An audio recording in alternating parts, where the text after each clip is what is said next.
Yeah, one of the greats. One of the greats. See, he spoke the language that the working class man could understand. Denny June. Yeah, spoke the language that the working class man could understand. See, whenever we were there, he'd always say, "How do you two get in here? Clear off before we get security on you." See, he made you feel comfortable. Didn't he, June? Didn't he? Made you feel comfortable, see, because he spoke the language that the working class man could understand.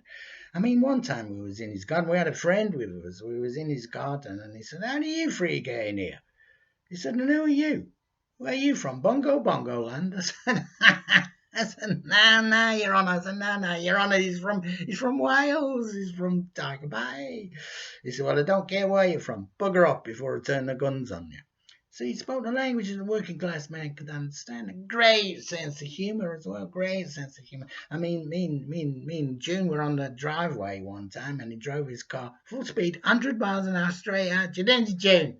Drove his car 100 miles an hour straight out, and she just managed. Didn't you, June? She just managed to get out of the way. Anyway, there he was. He's laughing his head off and everything. Great sense of humour. A lovely sense of humour. And he was up there, right at the top when he came to that pollution stuff, long before even Greta Thunberg was born. Yeah, it was right up there with that pollution stuff. He always had the biggest cars, like 4 litres, 6 litres, pumping out stuff and everything. And his own private jet for his missus. He even had a little private jet for his kids so they could go at New York and see that fella. What was that fella called in New York, June? What was he again? Einstein. Yeah, that was it, yeah.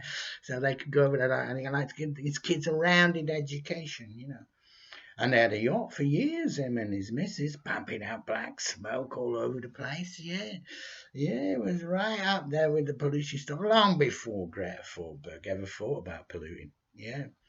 And the fishes, yeah, we was on the one with Jane. We was on the river fishing once, and he came along and he said, "What are you two doing here?" He said, "This river belongs to me and the mother-in-law, didn't it, June?" Said him and the mother, yeah, that mother-in-law.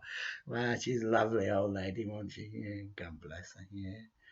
Anyway, he said, "This river belongs to me and the mother-in-law, and all the fishing it belonged to us."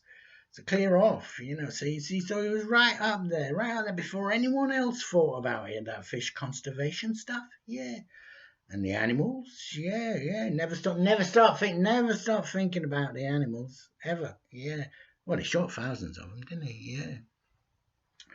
Yeah, and then there was Scotland, Scotch. Yeah. I mean, he loved it, Scotland. Yeah. I mean, he even took the name of one of their little towns, didn't he? I mean, we love Scotland, don't we, June? Yeah, we love Scotland, but I don't fancy taking the name of one of their little towns. I don't fancy being Cumbernauld.